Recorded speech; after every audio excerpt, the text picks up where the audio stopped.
শেখ হাসিনার নেতৃত্বে গত ১.৫ দশকে বাংলাদেশ ও ভারতের সম্পর্ক যে উচ্চতায় উঠেছিল, সাম্প্রতিক রাজনৈতিক প্রেক্ষাপটে তা ক্রমশ অবনতি ঘটছে।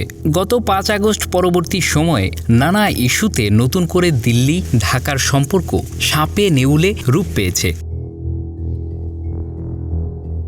বাংলাদেশের রাজনৈতিক বিশ্লেষকরা বলছেন, ভারতের বর্তমান শাসক দল বিজেপি শেখ হাসিনার পতন মেনে নিতে না পারায় সম্পর্ক জটিলতার দিকে ধাবিত হয়েছে। সংখ্যালঘু ইস্যুকে সামনে এনে ভারত সরকার ও দেশটির গণমাধ্যমগুলো বাংলাদেশের বিরুদ্ধে প্রচারণা চালাচ্ছে। এতে ব্যবহৃত হচ্ছে বিকৃত ও মিথ্যা তথ্য। কূটনৈতিক বিশ্লেষকরা বলছেন, ভারতের বর্তমান আচরণ মূলত রাজনৈতিক। শেখ হাসিনার সরকার থাকা অবস্থায় সংখ্যালঘু নির্যাতনের ঘটনাগুলো নিয়ে তারা নীরব ছিল, কিন্তু নতুন সরকার আসার পর এসব ইস্যুতে অতিরিক্ত সরব হয়েছে। এটি ভারতের কৌশলগত উদ্দেশ্য স্পষ্ট করে। বাংলাদেশ ভারত সম্পর্কের এই নতুন পর্বে দুই দেশের মধ্যে একাধিক চ্যালেঞ্জ উঠে এসেছে। সীমান্ত সমস্যা, নদীর পানি বণ্টন এবং আমদানি রপ্তানি সংকটের মতো গুরুত্বপূর্ণ বিষয়গুলো সমাধানের কোনো অগ্রগতি নেই। ভারতীয় গণমাধ্যম ও সামাজিক যোগাযোগ মাধ্যমে বাংলাদেশের বিরুদ্ধে প্রচারণা বাড়তে থাকায় বাংলাদেশে ভারত বিরোধী মনোভাবও বৃদ্ধি পাচ্ছে। আন্তর্জাতিক সম্পর্ক বিশেষজ্ঞরা বলছেন, ভারতকে মনে রাখতে হবে বাংলাদেশের অর্থনীতি ও নিরাপত্তা, বিশেষ করে তাদের উত্তর পূর্বাঞ্চলে শান্তি বজায় রাখতে গুরুত্বপূর্ণ ভূমিকা পালন করে। বাংলাদেশের রাজনৈতিক অস্থিরতার কারণে যদি সম্পর্কের অবনতি ঘটে, তবে এর প্রভাব ভারতেও পড়বে। এদিকে বাংলাদেশ সরকারের তরফে বলা হয়েছে, তারা সম্পর্ক স্বাভাবিক করতে প্রতিশ্রুতিবদ্ধ।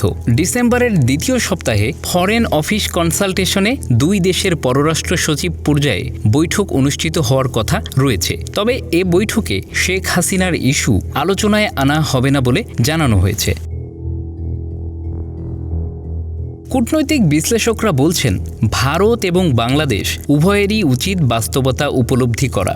বাংলাদেশে যে রাজনৈতিক পরিবর্তন হয়েছে তা ভারতের দিক থেকে সহজভাবে গ্রহণ করা উচিত। এফওসি হচ্ছে একটি সুযোগ, যা দুই দেশের মধ্যকার জটিলতা নিরসনে কার্যকর ভূমিকা রাখতে পারে।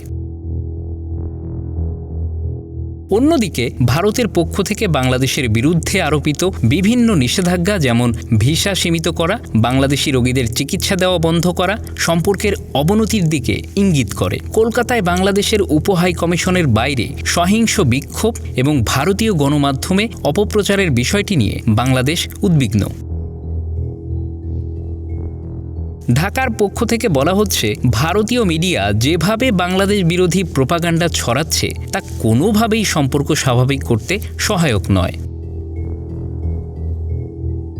তবে কংগ্রেস নেতা শশী থারুর বাংলাদেশের অভ্যন্তরীণ বিষয়ে অতিরিক্ত মন্তব্য করা থেকে বিরত থাকার পরামর্শ দিয়েছেন। তিনি মনে করেন, দুই দেশের স্বার্থ সংশ্লিষ্ট বিষয়ে আলোচনা হওয়া উচিত, তবে সেটি পররাষ্ট্র মন্ত্রণালয়ের মাধ্যমে।